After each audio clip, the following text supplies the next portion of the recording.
Bismillahirrahmanirrahim. Assalamualaikum warahmatullahi wabarakatuh. Alhamdulillah. Alhamdulillahillazi anzala fi syahri Ramadan al-Qur'an.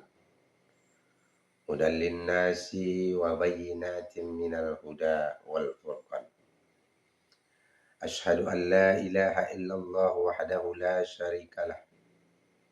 Wa ashhadu anna Muhammadan abduhu wa rasuluh. Allazi la nabiyya ba'dah. Alhamdulillah, bersyukur kita kepada Allah pada hari ke-7 Ramadan kita masih dapat bertatap muka dalam kajian Ramadan minggu pertama atau hari ke-7 bulan Ramadan.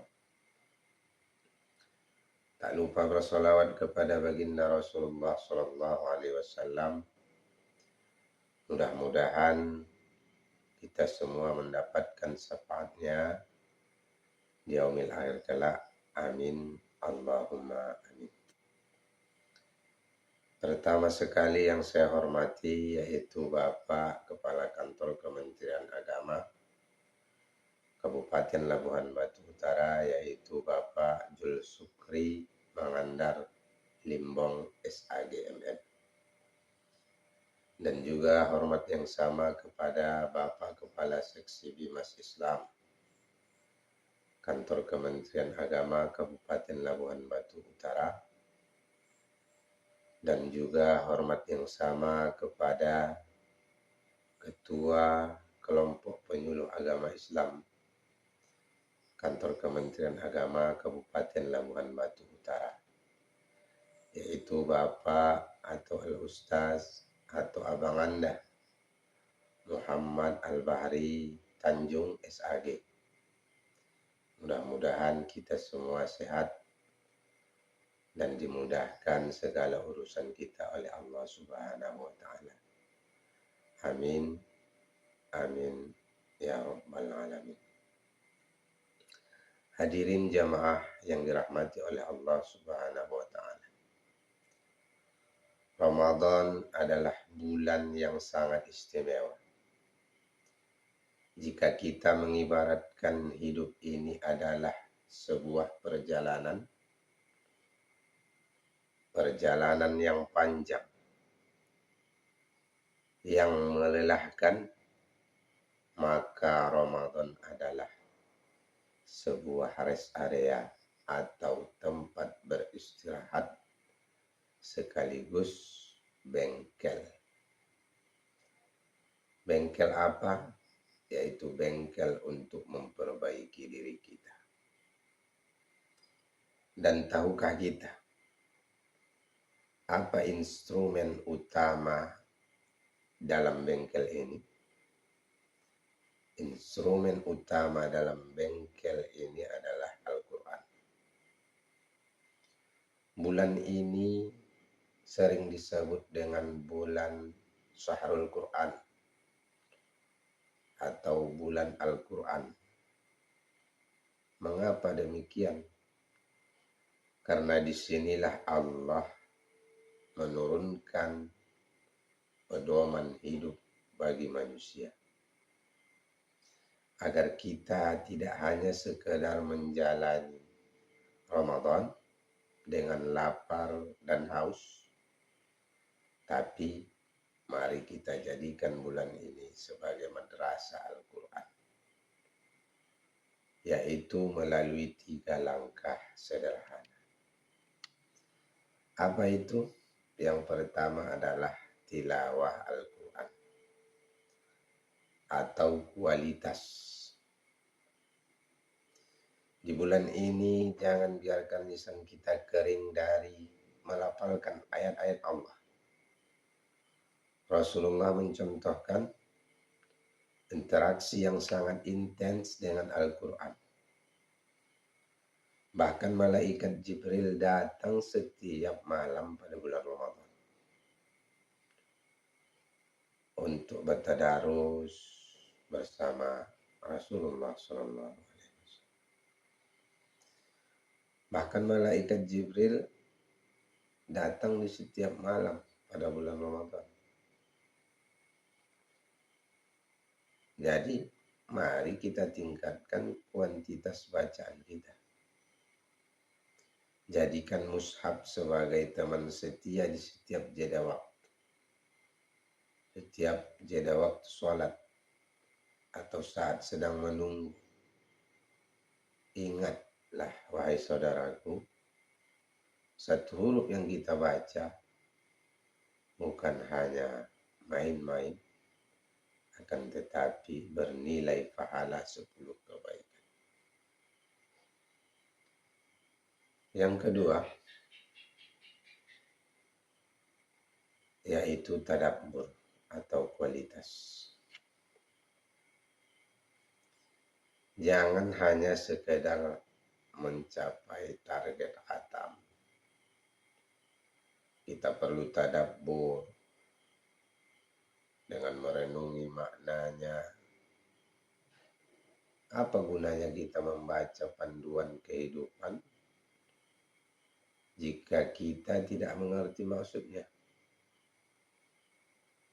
Maka sisihkanlah setidaknya 10 atau 15 menit untuk membaca terjemahannya. 10 atau 15 menit untuk membaca tafsirnya. Ketika kita membaca ayat tentang surga, mari sama-sama kita berharap untuk mendapatkan surga tersebut. Dan begitu juga ketika kita membaca ayat-ayat tentang neraka, kita berharap dijauhkan Allah kita dari api neraka tersebut. Kita bermohon perlindungan kepada Allah. Demikian juga dengan membaca ayat-ayat tentang perintah. Kita komitmenkan dalam hati kita untuk senantiasa menjalankan perintah Allah tersebut. Inilah poin penting yang mesti kita jalankan di dalam bulan Ramadan tersebut. Maka bulan Ramadan tersebut disebut sebagai bulan pengajaran Al-Quran karena kita tidak hanya membaca atau memahami ayat-ayatnya saja, akan tetapi kita dapat memaknai ayat per ayat dan dapat kita jalankan dalam kehidupan kita sehari-hari. Kaum muslimin, hadirin pemirsa dimanapun Anda berada. Yang terakhir adalah tasakul atau implementasi. Al-Quran bukan hanya sekedar teks, tapi Al-Quran adalah akhlak. Ketika ditanya Nabi Muhammad SAW tentang akhlak beliau, maka Aisyah menjawab, akhlak Rasulullah SAW adalah Al-Quran. Maka setelah 1 bulan kita berinteraksi dengan Al-Quran, namun lisan kita masih kasar, hati kita masih penuh iri, atau perilaku kita buruk, maka kita perlu mengevaluasi kembali bagaimana kita membaca Al-Quran selama ini. Bukan hanya di bulan Ramadan saja, tapi di bulan-bulan lain. Al-Quran yang benar itu harusnya melembutkan hati kita dan dapat memperbaiki perilaku kita. Ini baru dikatakan dapat memaknai atau Al-Quran itu sebagai pengajaran dalam diri kita.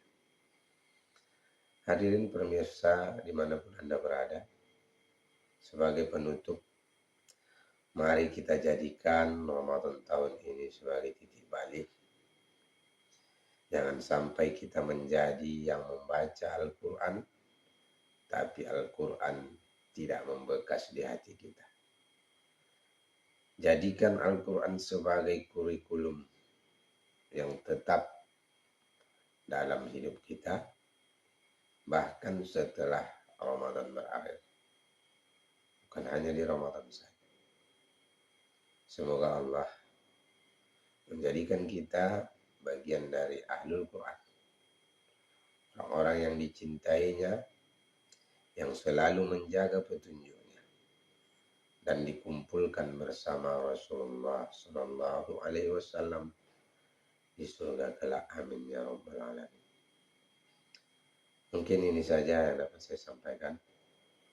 Mudah-mudahan kita dapat memaknai kembali dari setiap bacaan-bacaan kita dan dapat kita amalkan setiap ayat-ayat yang kita baca, agar Al-Quran memang betul-betul menjadi pedoman dalam hidup kita. Billahi taufiq wal hidayah. Assalamualaikum warahmatullahi wabarakatuh.